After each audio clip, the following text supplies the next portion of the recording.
पेठे, शहर अध्यक्ष राष्ट्रवादी काँग्रेस पार्टी, शरद पवार गट।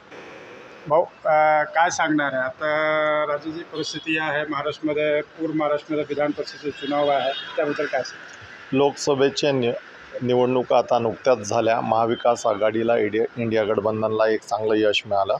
त्याचप्रमाणे आम्ही आमच्या पक्षाला, राष्ट्रवादी काँग्रेस पक्ष, शरद पवार साहेबांना आम्ही नागपूर शहरामध्ये 2 सीट्स लढाव्या अशी विनंती केली आणि तशी मागणी आमच्या राष्ट्रवादीच्या सगळ्या प्रमुख कार्यकर्त्यांनी केली। आता त्याच्यानंतर आम्ही महाविकास आघाडीमध्ये आहे, इंडिया गठबंधनमध्ये आहे।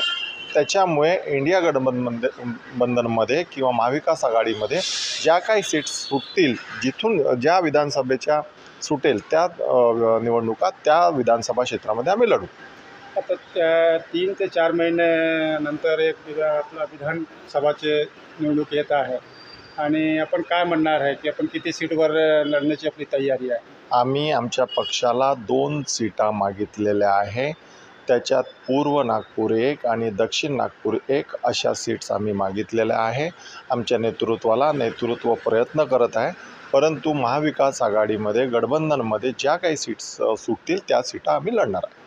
अशी चर्चा आहे की काही जे लोक शरद पवार गुटमध्ये गेलेले आहेत फुटाफाट करून, ते आता परत शरद पवार राष्ट्रवादी काँग्रेस पार्टीमध्ये येण्याचा प्रयत्न सुरू आहे, काय म्हणणार आपण? असं आहे, कार्यकर्त्याला जिथे चांगलं वाटते तिथं तो जातो। मध्यंतरी अजित पवार गटामध्ये काही लोक गेले आणि अजून आता तेच लोक त्यावेळेस त्या सरकारी फायदा व्हावा याच्यासाठी ते गेले।